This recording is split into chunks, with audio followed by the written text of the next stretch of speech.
So he is like an atheist. He doesn't believe in God. And what he said that we don't believe in Quran and you should not believe in God. Why in this 21st century you are believing in Almighty God? This in modern era, the science technology is that much higher. Then why should you believe in God? You should not believe in God. You should do what is better for human beings. Thank you. The brother asked the question on behalf of his friend who's an atheist, that why believe in God in this age of science and technology, be a good human being. Brother, the first thing I'll do is I'll congratulate your friend. Why?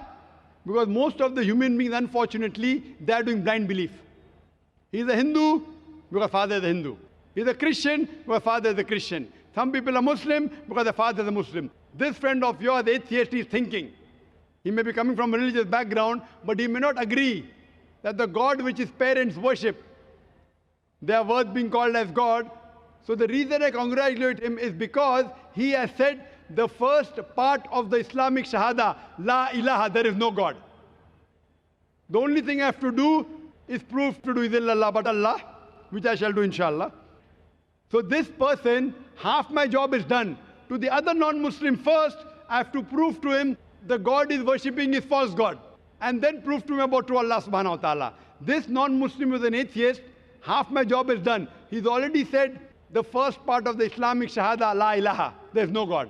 The only thing I have to do is illallah but Allah, which I shall do inshallah.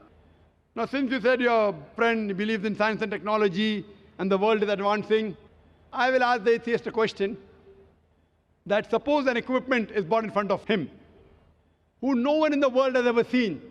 And if the question is asked to your friend, that who will be the first person who will be able to tell you the mechanism of this equipment who no one in the world has seen? Who is the first person? And the reply he will give, he may say that the manufacturer, or he may say the inventor, or he may say the creator, or he may say the maker. Whatever he says, it will be somewhat similar. Either creator, maker, manufacturer, inventor, whatever it is, it will be similar.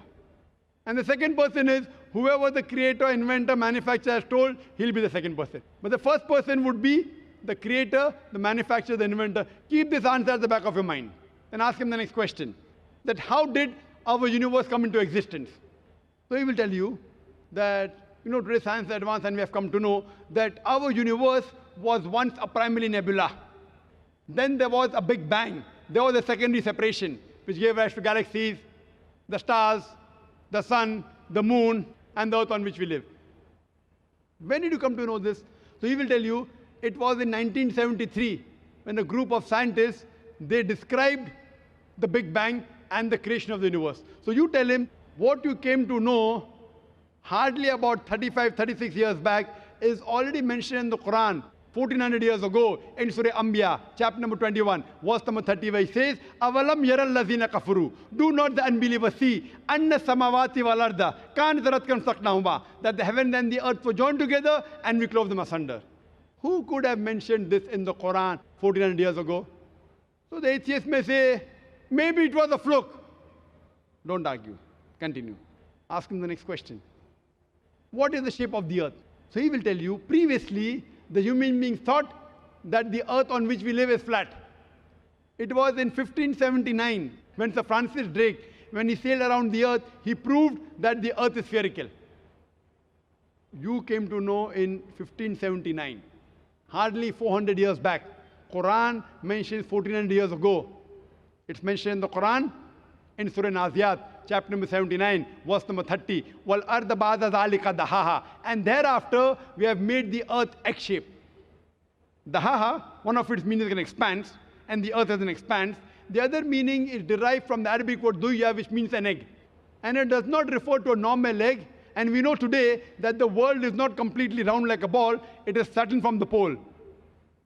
It is geospherical in shape. And the Arabic word dahaha doesn't refer to a normal egg. It specifically refers to the egg of an ostrich.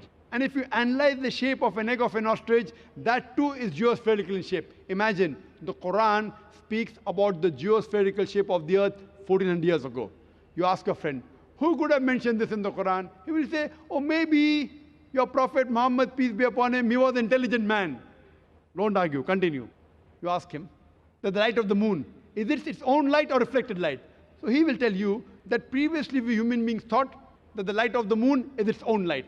Recently in science, 100 years back, 200 years back, 300 years back, we came to know that the light of the moon is not its own light, it's a reflected light. What you came to know recently is mentioned in the Quran 1400 years ago in Surah Furqan, chapter number 25, verse number 61. The Quran says the light of the sun is its own light, and the light of the moon is described as munir or nur, meaning borrowed light or reflection of light.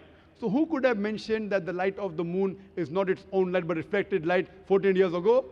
He may give a pause and say, okay, maybe your prophet was very, very intelligent.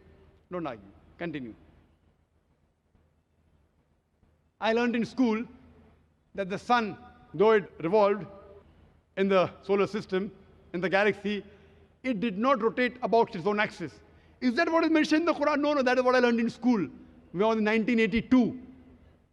1982, 27 years back, I had learned that the sun was stationary. But Quran says in Surah Anbiya, chapter number 21, verse number 33, Huwa allazi khalaqal layla wan nahara. It is Allah who has created the night and the day. Wa shamsa wal qamar, the sun and the moon. Kullun fi falaki yasbahun. Each one traveling in orbit with its own motion. The Arabic word yasbahun means it describes the motion of a moving body. So Quran says the sun and the moon, besides revolving, it even rotates about its own axis. And today science has come to know that the sun takes approximately 25 days to complete one rotation. Who could have mentioned this in the Quran 1400 years back, which we came to know recently, hardly 20 years back, 30 years back? He'll give a pause. Don't wait for the answer. You can continue. Quran speaks about that the sky, Almighty God, has made a protected ceiling. Without it, life cannot exist on the face of the earth. In Surah Anbiya, chapter number 21, verse number 32. Quran speaks about water cycle in several places in the Quran. In Surah Az-Zumur, chapter 39, verse number 21. In Surah Rum, chapter number 30, verse 24. In Surah Hijr, chapter 15, verse 22. In Surah Mu'minun, chapter 23, verse number 18. In Surah Nur, chapter number 24, verse number 40. In Surah Araf, chapter number 7, verse 57. Several places, the Quran speaks about the water cycle in great detail. Who could have mentioned this 14 years back? He'll give a pause. Don't argue. Keep on continuing. Quran speaks about biology, that we have created every living thing from water. Quran speaks about botany, that we have created every plant in pairs, 2 and 2, in sexes, male or female. In Surah Taha, chapter number 20, verse number 53. Quran speaks about that the animals have been created from water. Surah Nur, chapter 24, verse number 45. Quran speaks about that human beings have been created from water. Surah Furqan, chapter 25, verse number 54.